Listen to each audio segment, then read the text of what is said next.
Welcome back to the Yogi Misfit Sessions. I am Danny Pomploon, and I'm your host. Hope everyone is having a great week. I am finally just getting back in town. I was out in Tahoe at Wanderlust and then celebrated a birthday. Woo! And then I ended up being out in Nashville for the yoga festival over there. And it was so cool to just be around so much community and so many amazing movers and shakers. And it was just such an honor to be surrounded by so many awesome yogis who I love and respect so much. It was like really cool to see everyone come together. So yeah, super fun summer so far. And so 1 year wiser. I don't know if you can tell by listening to the show already that there's just so much wisdom radiating from me because I'm 1 year wiser. So you're welcome. Sarcasm.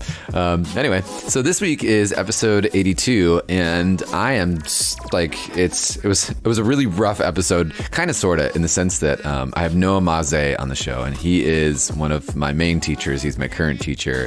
And we're actually running a 300-hour training in San Francisco next year. I'm going to be teaching side by side with him, which is so nerve-wracking and also really exciting. And it was funny because like before the show had started and before we started recording, I was just like, oh my God, this is actually happening. And then he shared his story about when he taught with his teacher. And I was like, oh, okay, this is kind of a cool natural pattern, I guess. It means moving in the right direction. Noah's amazing. He's probably one of the smartest human beings I've ever met in my entire life. If you haven't checked him out before, you should check him out. He's based out of LA and travels all over the world leading trainings. And he's definitely one of the reasons why I am the teacher that I am today, because of his amazing, teaching method. So yeah, super pumped. So far it's been a great summer. There's a few things coming up. I'm starting to slow down here in San Francisco as August comes around. But there's still a few things that are open. Actually, I have some space. I have the New Year's retreat with Rocky, actually, who was also in my 300-hour training with Noah. And you can sign up in the link below. You can come hang out with me and Rocky for 5 days in Mexico over New Year's, eating some yummy food, creating some goals for the year coming up, practicing some yoga, connecting with new community, and the space that we're staying at is just absolutely so amazing. It's my second year going back, and I love it. We might have some other surprises for you while we're out there as well. The show has been doing amazing, and so many people have been sharing the show, which is super great, especially our friends over at SF Yoga Magazine. They have just been loving us until the cows come home, and you guys have been loving us, and I would appreciate more love from y'all by leaving a review in iTunes. So it's the best way to get the show out. Remember that the show is just put on by me. And in order for me to keep the show going on, I got to keep listeners on the show, or otherwise I won't have a show. I won't have a show to do.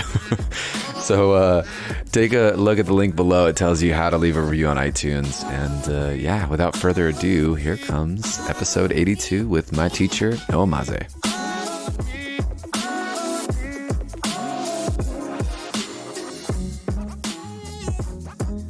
How many people say Noah Maze instead of Maze? Most people say Noah Maze instead of Maze.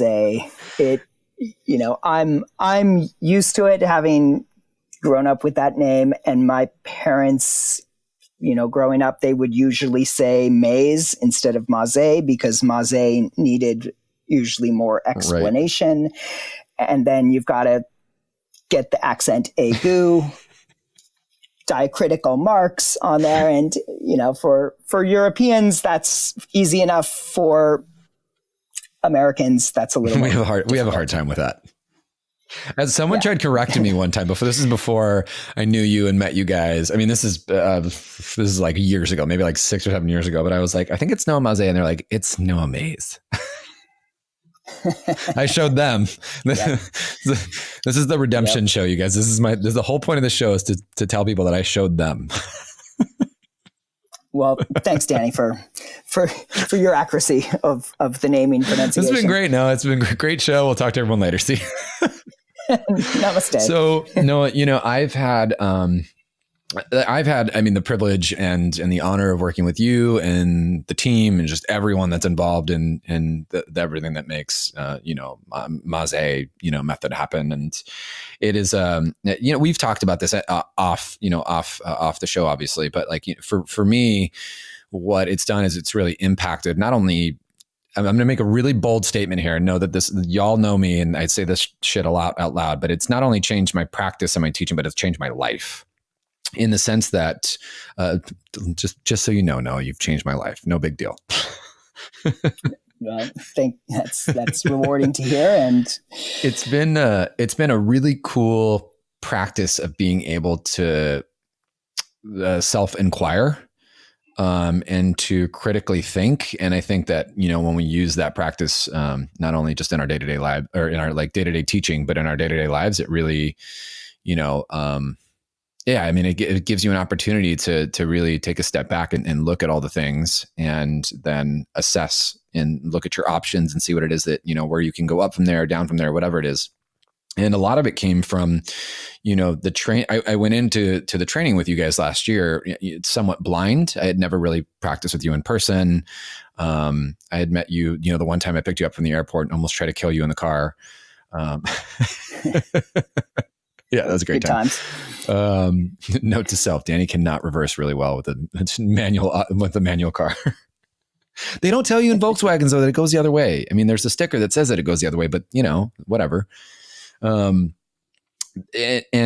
throughout the process, I mean, I learned so much, but I was really blown away at how you organized everything and how you guys presented everything, and because of that, it's made me now I'm doing a mentorship with you, and we've got a training happening in San Francisco next year. I guess where I want to start with you today is like, how long have you been doing this, and how did you organize it to make it? How did your process come into making this your thing in the way that it's been laid out? Well, I've been at this for a good while now. Teaching full time, I think, for 20 years, give or take a year, and practicing yoga and the practices of yoga for much longer than that. So, it's always an evolving journey and a work in progress. And, as I continue to further my education and kind of teaching interests and applications, I think that, the whole thing just continues to kind of unfold. The path unfolds as you walk it. And, for me, it's an important characteristic of kind of the school of Maze method that it doesn't become overly fixed, because that would be reductive and kind of timestamp it to like, well, this is what we knew then. And so we just work with that information. But really, the information needs to be continuously updated and poked. And that inquiry, contemplation, education process needs to continue, so that we're much more on a living path, right? That is unfolding and alive. And, I think as a teacher now for many, many years, that's when I'm most inspired and enthusiastic, is not when I'm kind of reproducing a formula based on, something I worked out 15 years ago. But when there's some part of that going on, but that's alive. That's, kind of my own edge, the leading wave that I'm on right now, In creating this, and making this a thing. God, there's so many things I want to ask you right now. In creating this and making it a thing, I know that part of this, I'm speaking from my experience right now, where I'm at with you guys in this process is having this mentorship with you, and going through this.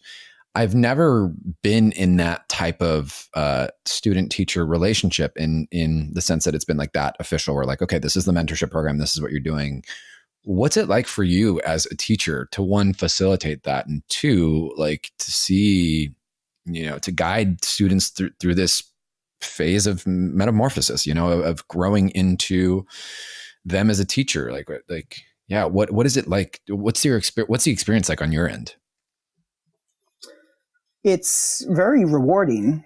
And I look at mentorship as really as a continuation of the training process as you've gone through it, from our 300-hour training to, say, the next phase, mentorship certification, where we all get to work much more closely together, and that the mentorship is more customized to the individual.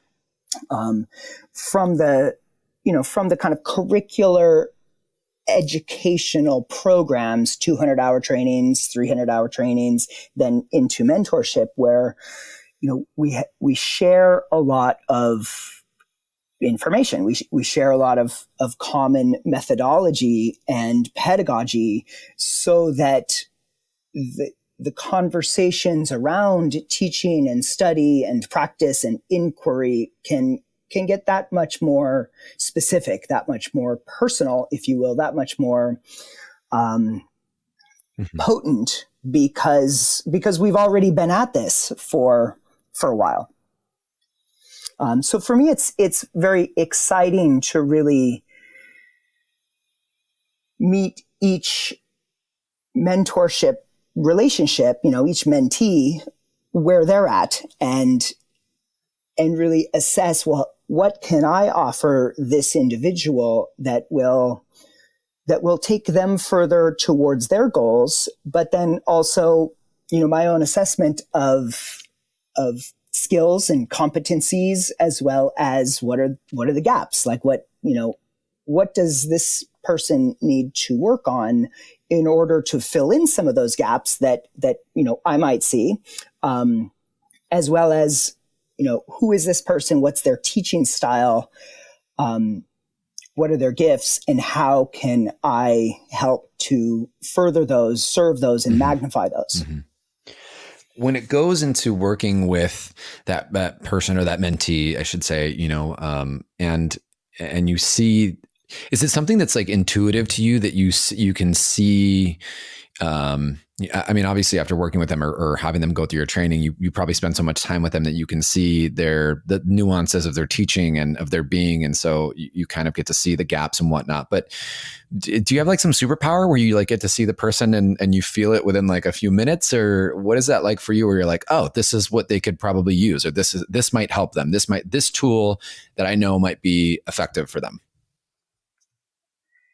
Well, I don't know that I would call it a superpower, but I think it's kind of all the faculties of awareness and attention come to bear. So, the hundreds of hours that we've spent in the yoga room together, and, that just adds to the information available.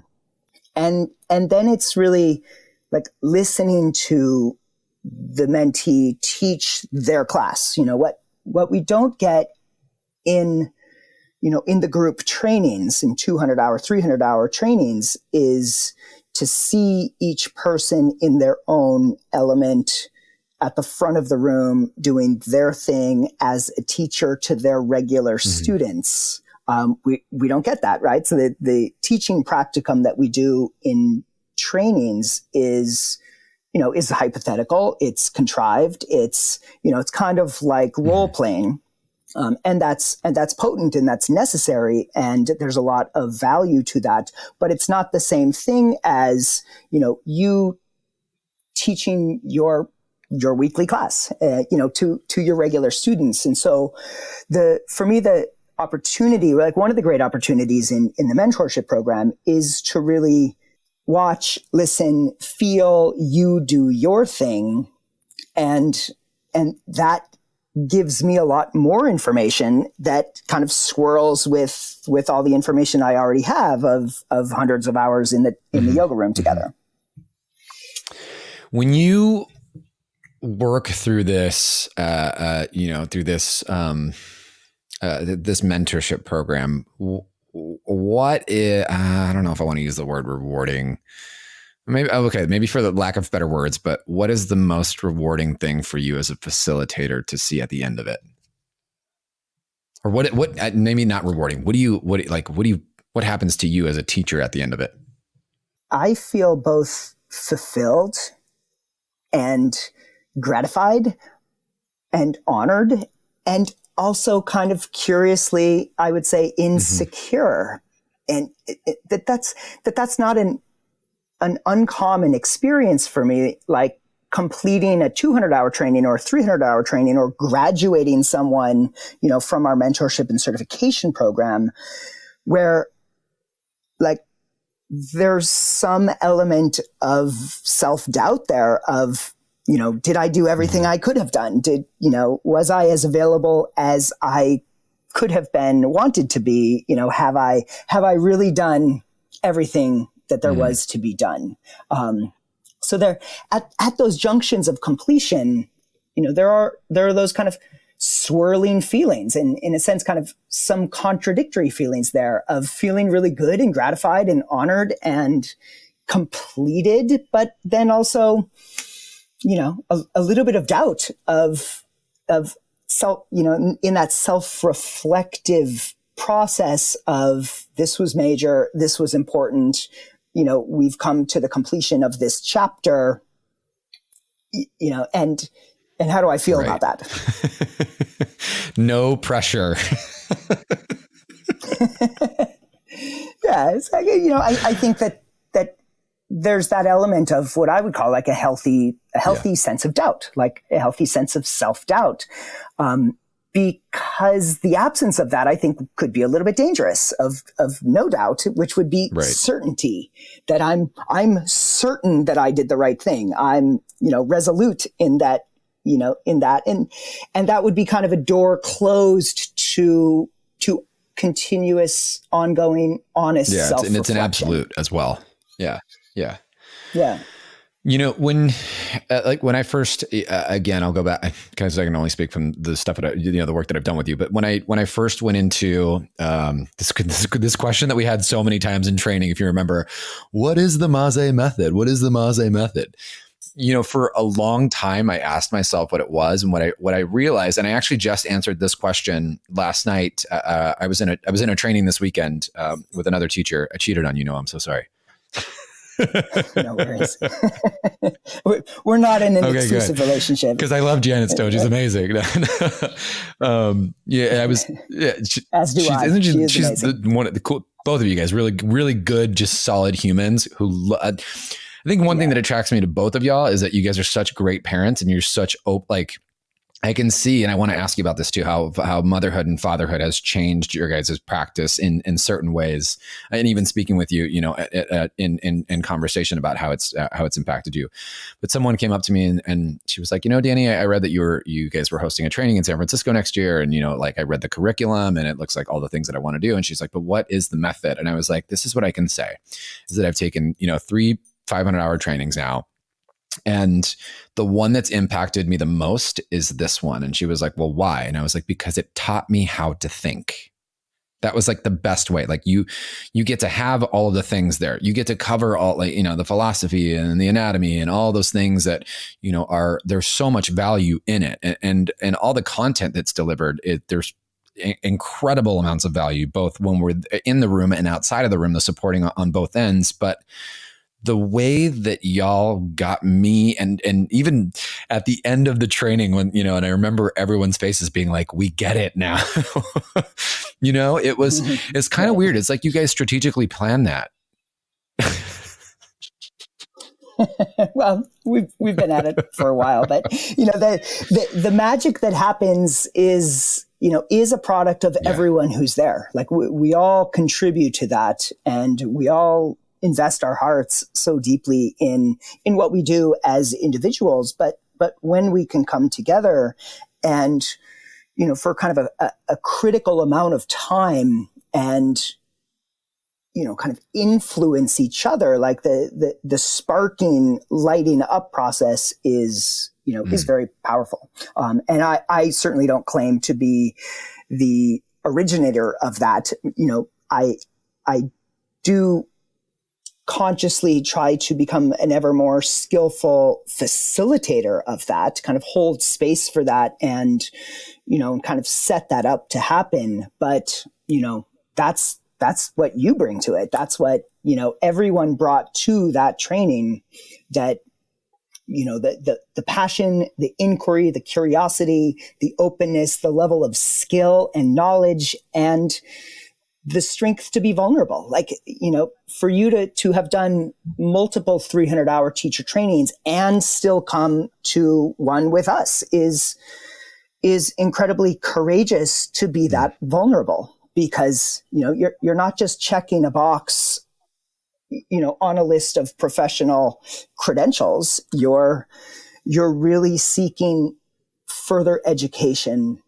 And that process is potent and transformational. And on that note of what you were sharing with us, that you were sharing with someone yesterday, I think in any educational process, the most powerful thing that can happen is, well, it's a couple of things. It's igniting a love of learning, that kind of sparking of someone's intrinsic motivation, or even sparking or simply contributing to that fire that is already there in all of us, but that can get brighter. We can get more motivated, more intrinsically motivated. And that we can also learn how to learn. You said you said you learned how to think. I might phrase that as learning how to learn. When you know how you learn, you've got your whole lifetime to continue that and to pursue that. And you can learn all sorts of things, like whatever you're interested in, that you have that self-knowledge, that self-awareness, and that intrinsic motivation. You can find those outer teachers that, that are essential for the information that you don't have, right, the skills that you don't have, but that how to do that. How to go about it. How to learn more every day and every season is, that's just exactly. Yeah. And maybe that's the phrasing too, as well, is like, not to critically think in the capacity of, I mean, I consider myself a student of yoga. I would hope so. I'm a teacher, but I've seen it done in a video once. Does that count? No. And to the point where students still come up to me now, and I just ended the thing, not very long ago, and are just like, what did you do? Where are you coming up, and where are you creating all this stuff from? Like, there is a huge impact on what it's done. And it's not like I'm on the phone with you guys every other day, or like being like, what should I do next? And but it's the way that it was, the way that it was able to unlock this sense of inquiry for me was worth every single penny to the process, because again, it's influenced not only the way that I inquire within, teaching yoga and planning a class or a lecture or facilitate, whatever it is, it's in everything that I do now. That skill set is now ingrained into me in my day-to-day life. It helps me make better choices because I can actually inquire deeper about them and analyze and see what, I don't know. It's just, I wish I can put it into words a little more eloquently about how much it has impacted the way that I do things daily in addition to my practice. But I guess we'll have to save that for the magic for the training. Yeah, ongoing conversations, but that is very eloquent, the way you are sharing this and articulating this. And I think that's what's some of the potency of the teachings of yoga are, that they aren't limited to just our time on the mat or on the meditation cushion or in something that looks more formally like a practice of yoga. They are strategies for life. These are ways to engage every aspect of our experience, from somatic to emotional to cognitive to intellectual to artistic, that, when we can get that critical shift from yoga is something that we do as like it's an activity that we do to yoga is who we are. That integration of teachings, it comes alive, and every experience in life is a practice of yoga. That those all kind of blend into each other, where it's not as partitioned. It's not like, oh, I live my life and I have these interests in my life and I'm interested in yoga and I'm a yoga teacher. Those become less and less separate, even while we can hold kind of healthy boundaries with all of it. We want yoga to be the way that we're living life. The way that we live life is the practices, the spiritual path. Right. Of yeah, I yoga. agree. I was just saying that before, like they're different tools. Asana is a tool, pranayama is a tool, meditation is a tool to get us to a yogic state, to be yoga in our day to day. Break time. Hey, did you get a copy of my arm balance series? Because I'm still giving away 5 arm balance videos. It's and a warm-up video. So there's 5 videos total. You get to keep this and forever, actually, and practice this at home. So if you want to sign up for the free arm balance classes that I'm giving out, you can sign up at www.dannypomploon.com/email and sign on up. And you get these 5 classes full free. Plus you get a little PDF on taking care of your wrist and all the fun stuff that goes into playing around on your hands. I had a really good time making this program, and I hope you guys enjoy it. And 100% it is yours for free for being an awesome listener.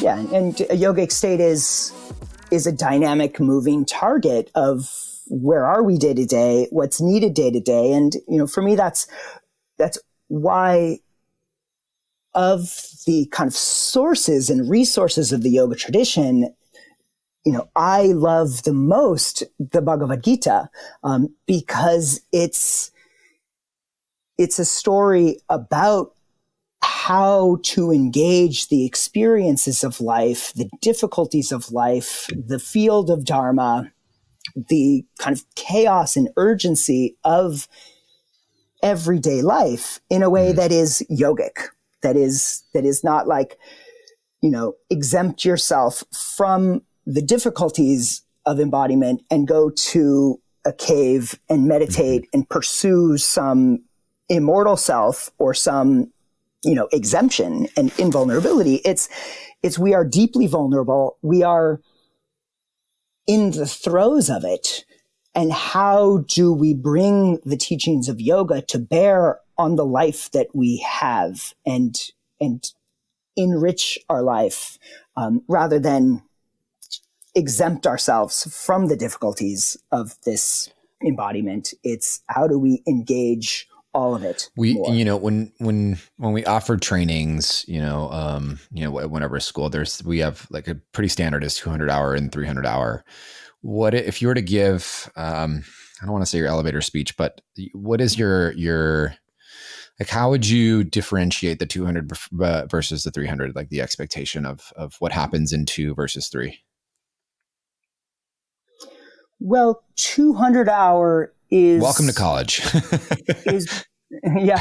Welcome to college. Like it's, you're a freshman in college. It's a new student orientation. It's by design, by necessity, by design, it's the entry level program to becoming a yoga teacher.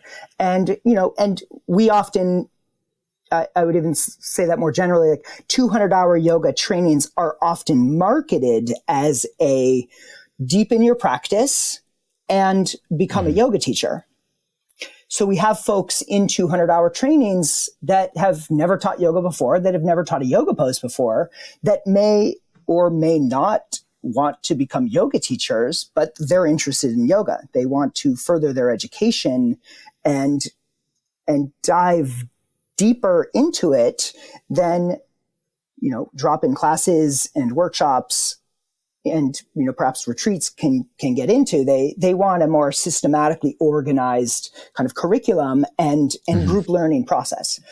And along the way, we get them teaching yoga. Sneaky. But there's sneaky. Well, yeah, it's called a yoga teacher training, so let's teach them yoga. And even just on that note, that if they are there to further their own knowledge and deepen their own practice, what the educational studies show us is that attempting to teach something to others maximizes your learning. So whether or not people become, credentialed professional yoga teachers after the 200-hour training, notwithstanding, the attempt to teach things to others dramatically increases their understanding of the thing. Because however well downward facing dog, and by you, I don't mean you specifically, Danny, like any of us, that your body knows it.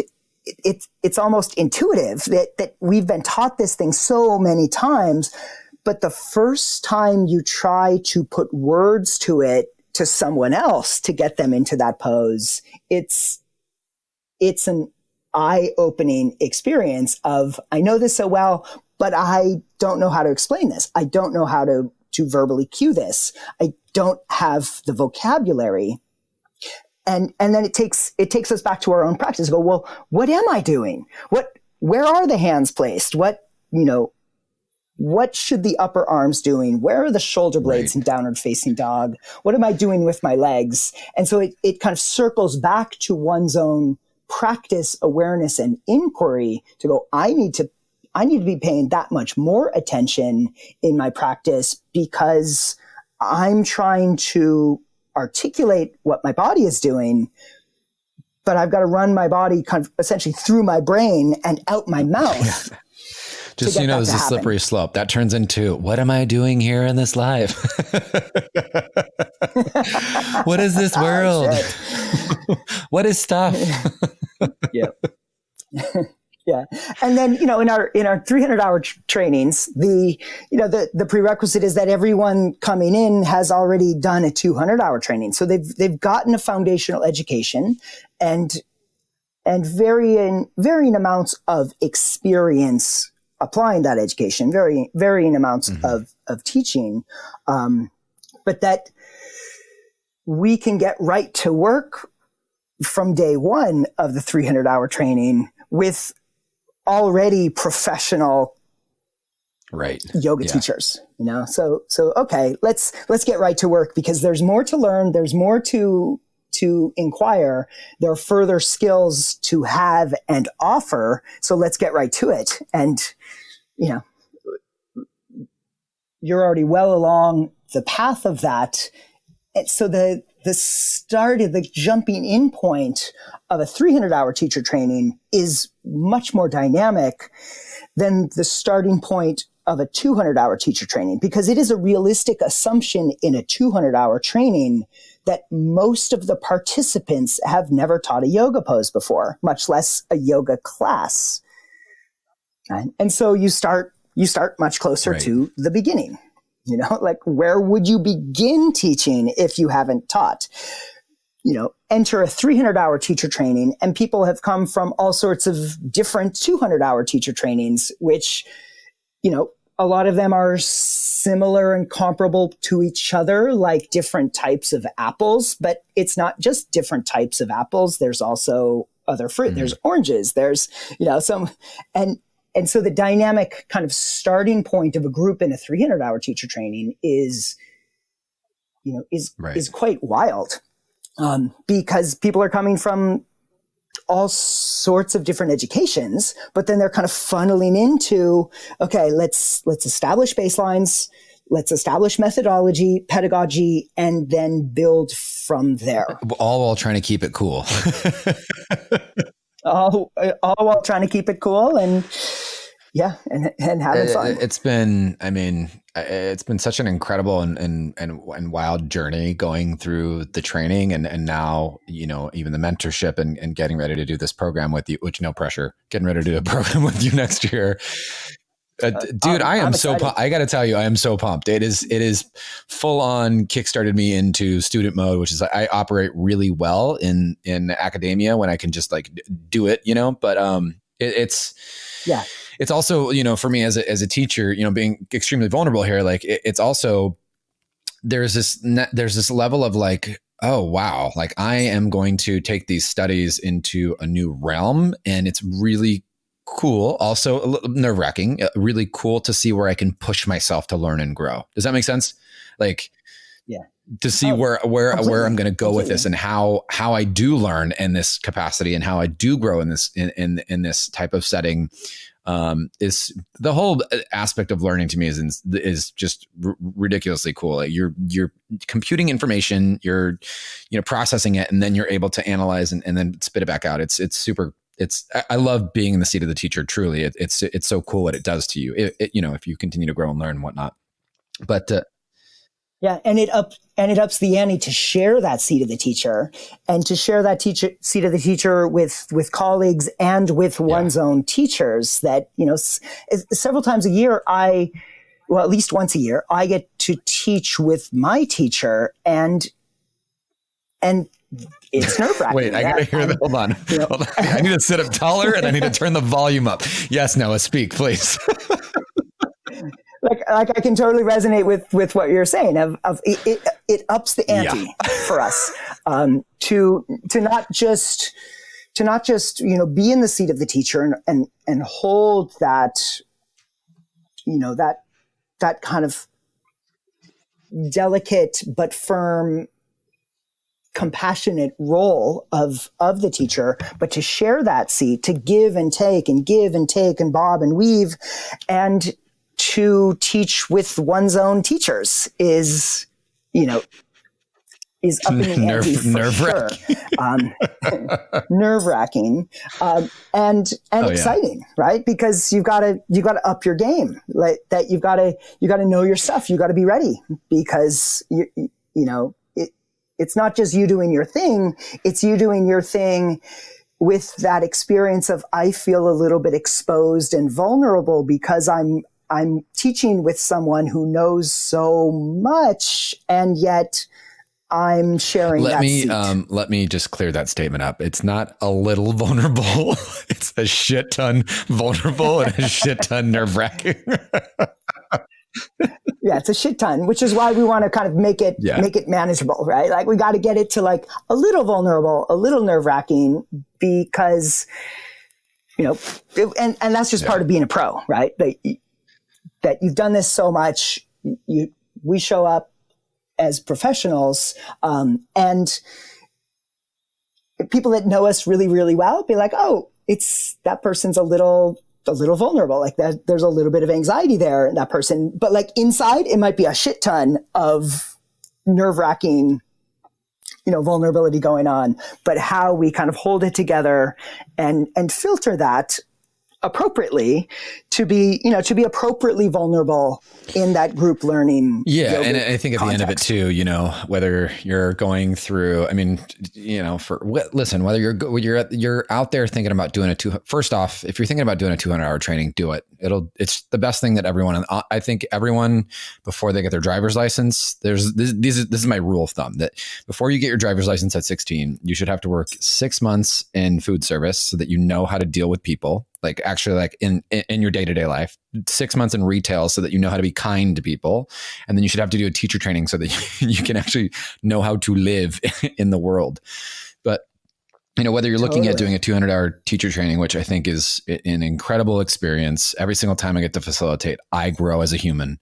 And whether you're looking at deepening your knowledge as a teacher or just going deeper into the practice, you know, because we get to have, like you said, we get to have a different type of dialogue in the 300-hour training that we wouldn't normally, we don't have the baseline yet in 200 to go there, you know, or whether you're doing a mentorship, you know, or it's nice to remember that everyone is there to support you and not to, like, yes, there is this feedback thing that has to happen. And yes, there is this like expectation that you have to bring, X, Y, and Z. But at the end of the day, we're all there to support each other.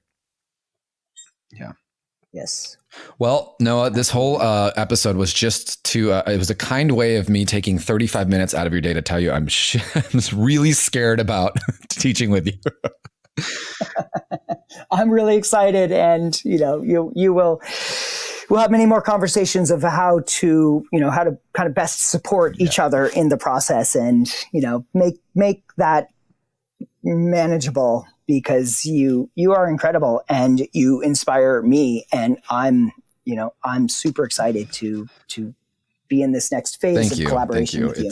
It's I mean, if you had a nickel for every time I sang your praises, you'd be a rich man right now. It's incredible what you and the team has done, and to just all the things that y'all do, and I can't even begin to, we're having what I like to call a love fest now, but I can't even begin to describe how honored I am to be doing this training with you in 2020, and how I think that everyone that joins this training is really, I believe in you so much as a teacher and as a human being, and you've impacted me, that I think that whoever else gets to share that space with you is also going to have that same experience. It's going to be incredible, and I'm thrilled to share this with you and to be in this next chapter of. And I'm still losing my shit. Perfect. Well, I'll bring snacks. Perfect. Thank you so much again, Noah, for coming on the show today. And until the next Yogi Misfit session, this is Danny and Noah Maze saying peace out. Peace out.